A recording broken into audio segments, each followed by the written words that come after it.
Well, welcome all to this very special event. I want to say this is a part of a 4-month program we have here, which we call Growth, Form, and Self-Organization. And we had 4 workshops and now a symposium. And the first thing I want to say is welcome to all, especially to the family. Konrad's, for those of you who may not have met them, Konrad's mother, wife, granddaughter, son and daughter are all here, as well as Konrad's wife's brother, who's sitting up front, are all here, and many other friends as well. I want to start by telling you a little bit about the idea behind this symposium and Konrad's connection with this program. And I want to do it with this picture, which I took on the way to Ely when we were biking to Ely with Konrad. And this was in 2012 when I was a guest of another program at the Institute organized by Keith Moffat, who's sitting in the back, and Konrad. And it's during this trip, this is Cam River, just outside Cambridge. We were just getting going. Later on we got lost, but eventually we made it to Ely. But it's during this trip that we had a lot of time to talk, and we started to dream about coming back for a longer time to Cambridge. That was the real goal. And so Konrad said, well, you've got to organize a program here. And we didn't quite yet know what it was going to be. We started to talk about this. But this was one of the critical moments where this idea germinated. The seed was planted during this trip. I want to tell you about another moment, which is not, for which I don't have a photograph, which was next year in Warsaw. In between these two times, I started to write outlines of what a program might be, and it underwent a lot of changes. But the main idea was that somebody much more qualified than me would be involved in organizing it, namely Mahadevan. Many of you know who he is at Harvard. And I don't know what's happening, but at some moment, Maha, as we call him, decided that he doesn't want to do it. Okay, I don't know what's happening here. Okay, good. At that moment, I decided that in that case we will not organize it. But I was going to Warsaw, and we met in a fairly well-known cafe in Warsaw called Pędzący Królik, or Galloping Rabbit. And we met for lunch there, and Konrad asked me about this, and I said, well, forget about it, because Maha doesn't want to do it. And Konrad very quietly said, but didn't you write an outline for this? And I said, I did, but who cares? This is not going to happen. So he said, well, could you send me the outline? I said, okay, I will send you the outline. I sent him the outline, and of course, immediately he sent the outline to Keith. And, with the encouragement from Keith and from Konrad, we went on to organize this program. And as I said, we were going to meet with Konrad here. This was an excuse to meet him here. So all of us organizing this little symposium today, Keith, Maciek, and I wanted to give tribute to him and make him present in the best way we could. And that is by inviting you to be here and to say a few words about him. My role here is to give a little outline. So I'll start with the very brief biographical sketch of Konrad, and then show some pictures and maybe make a comment and turn it over to Maciek Lisicki. So here's a little biographical sketch. Konrad and I are contemporaries. He's just a few months was a few months younger than me. He's from Wrocław, but moved as a small kid with the family. His mother is here. She and Leszek, his father, moved over. We met in what was called then Liceum Gottwalda, now Staszica, for those of many people here know this, in special mathematical class for which there was an extra exam and so on and so forth. And so I met him at 15, and we very quickly became close friends. After this, we split, so to say. He went to study physics, I went to study mathematics, although I ended up being a physicist after all. An important date is this, 23rd June, 79. He married Gosia, as we call her, Mrówczyńska, she's sitting here. In 80, the same year as me, he graduated from physics department, whoops. Then immediately got a job at the Institute of Geophysics at the University of Warsaw as sort of an equivalent of American assistant professor. Next year, son Karol was born. He's sitting here. We're very happy to have him. 84, he went to Cambridge for the first time at the invitation of George Batchelor, and then soon began work with Kees Moffat on his doctoral studies. And during this time, not soon after this, Ula was born. She's also sitting here in the audience. And for some reason I can't proceed with this, so I will use... You can. Oh, you can. Welcome. Good. Then in 89, he completed his work. The title PhD work was called Flow Kinematics and Magnetic Equilibria. He returned to Warsaw University, but was back here in Cambridge 94, 96 as a research associate at Dumped, and also had, I believe, some appointment at Trinity College as well. And here is a very well-known symposium that he co-chaired. Did he co-chair it with you, Keith? Yes. Yes. In Zakopane, from which there is a book called, I think, Tubes, Singularities And Sheets. and Sheets, yeah, something like this. All right, 2005 is habilitation. That doesn't exist in English-speaking word, but I think you know what this is. Was on vortices, influence on transport processes.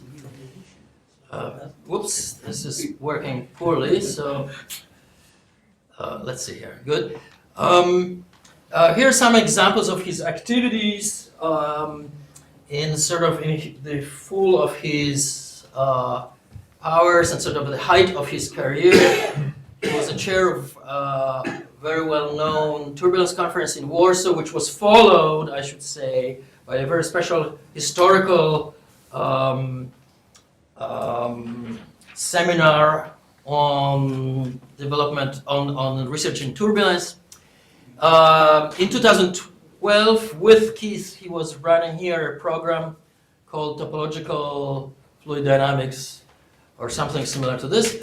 And this is where I was fortunate to be invited, and you already know that out of this, in some sense, came the program that we're running now. And then during some of the same period, but all the way to March, he was a visiting fellow commoner at Trinity College. Sometime in December 2013, Konrad developed a persistent cough, which didn't seem so serious in the beginning, but this is not working very well, but it was. But he was admitted to hospital. It persisted for a long time. He was admitted to hospital in July 2014. While he was in the hospital, he was in and out, actually 2 hospitals. While he was in the hospital, he learned that he was elected to the Congress Committee of IUTAM. This means International Union of Theoretical and Applied Mechanics. And he died on 29th of August 2014. in the hospital. I want to now show a few glimpses from various stages of his life, more or less chronologically, with some effort to include people who are sitting in the audience here. This is one of the very early pictures in Wrocław, with a very well-known in Wrocław community Dr. Antoni Falkiewicz, who was his grandfather. His grandmother was also a medical doctor. This is a big moment in '79 of marriage.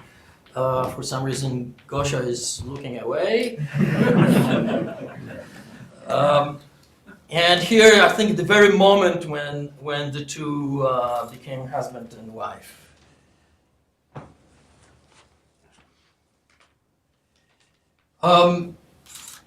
I have quite a few pictures from the period of '84 to '89. This is when he was doing his doctoral work in Cambridge.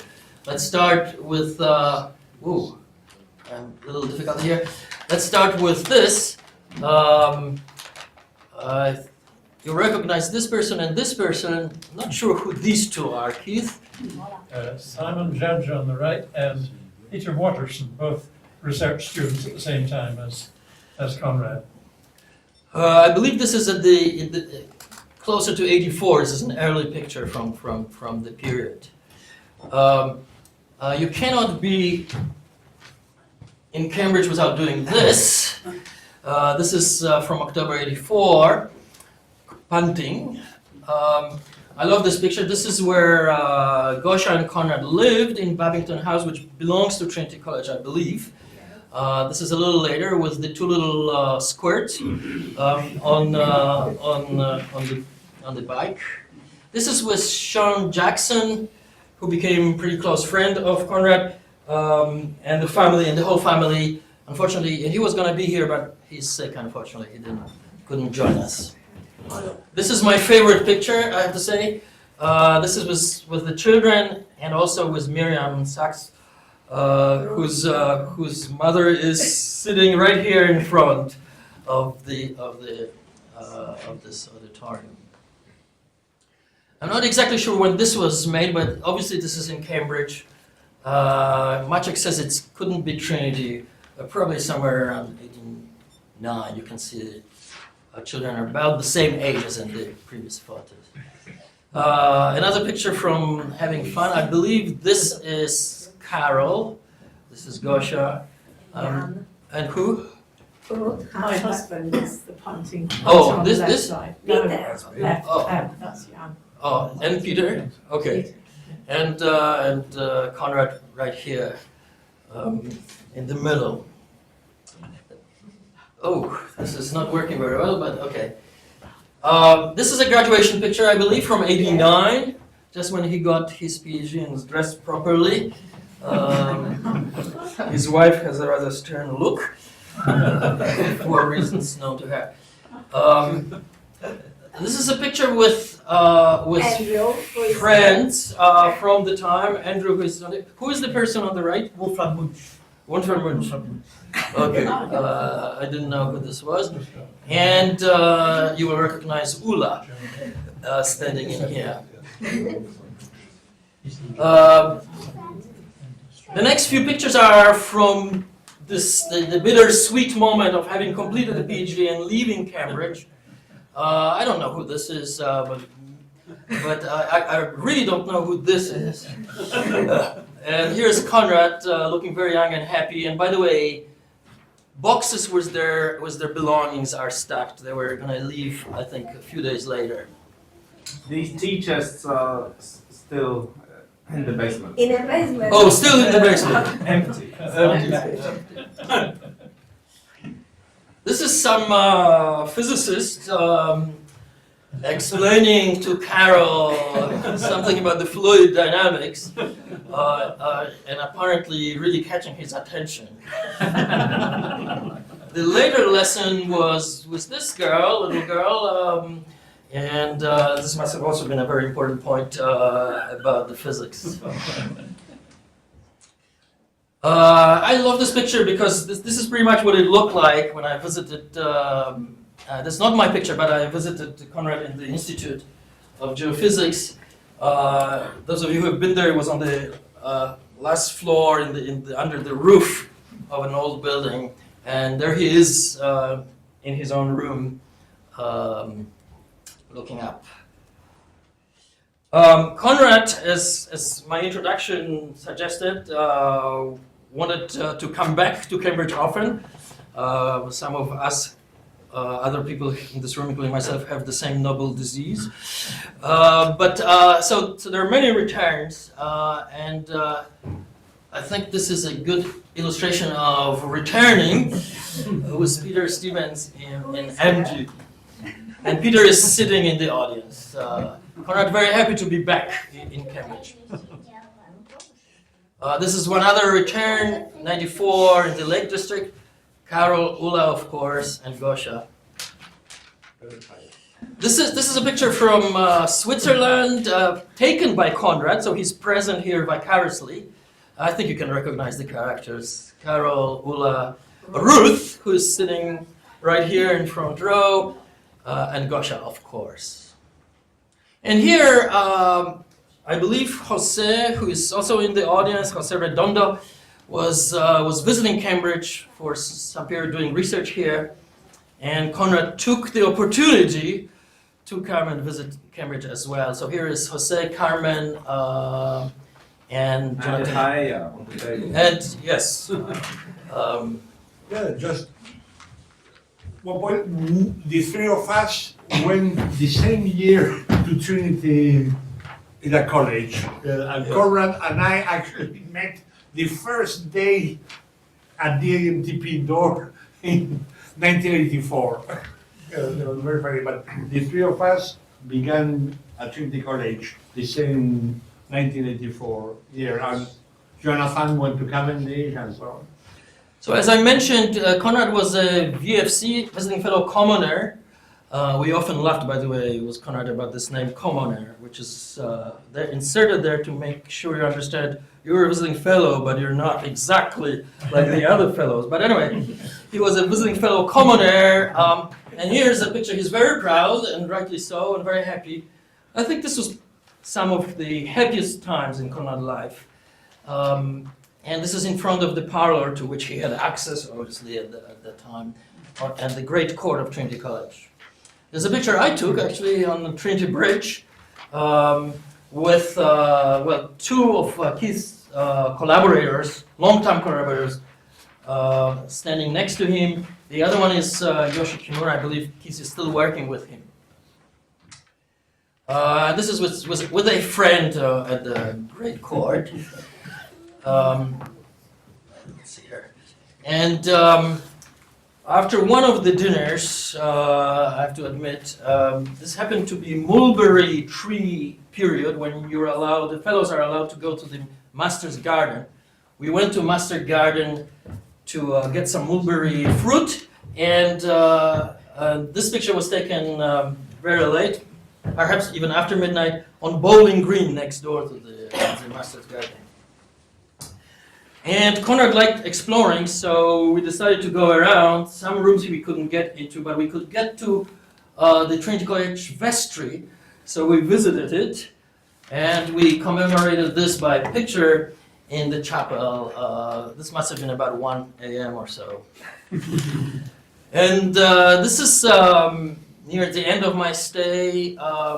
On that occasion in Cambridge with two cousins, we went to Grantchester with them as well. Konrad gave us stern lessons about how to do proper panting, and warned us that if you go under the bridge, you have to immediately take the pole and not get caught. Immediately after this explanation, he fell in water. This was rather traumatic at first, but we had a good laugh afterwards. And here he is clinging. This happens to be the Trinity Bridge. We're under Trinity Bridge. And Konrad is looking for his wallet. He lost his wallet. We did retrieve it eventually. And there he is back on the job, a little less happy, I think. And this was during my second visit here, and we went to Fort St. George pub on the cam, and you can see Konrad's mother, Magda, is here, her wife, and we're waiting for food. And I'm including this picture because this is Konrad's picture, because as many of you know, Konrad loved food and loved eating and took many pictures. I have 20 pictures of food taken by Konrad, but I'll show you only one. If you want to see more, ask me. And there is a lovely picture of Konrad with Gosia as we were awaiting food. I want to finish with this picture and make a personal sort of comment, which is that I believe that the dominant trait that we all love in Konrad was that he endeavored and was very skillful in understanding other people. And he always from high school on sought to see people as they were, their true characters, whatever their faults may be. I certainly have a lot of faults, and I was a beneficiary of this. So I'll tell you two brief stories from high school and then finish. And one is that Konrad noticed very quickly that I love music, and immediately made me organize a musical club in our class, in the first class of the liceum. And this was called in Polish Kółko Muzyczne, hello. And we went to Warsaw Philharmonia many times together, and I was part of his discovering of music together. I want to mention one other, the last thing. We had, our class was a special mathematical class with sort of best students of our year from entire Poland. And there were many people from outside Warsaw. And one particular friend, whose first name was Mirek, came from a very small village in eastern Poland. And when he came, he was extremely shy. And some of us, I'm ashamed to say, myself included, at first didn't recognize what kind of a man he was. And Konrad immediately did. And it turned out that that Mirek loved theater, and the two of them explored theater in Warsaw. And I, through Konrad, became friend of Mirek. This is just an example of how he saw immediately through and understood and tried to understand other people. So I want to finish with a quote that one of the most beautiful qualities of true Herczyński is to understand and also to be understood. Let me stop here and ask Maciek to come over.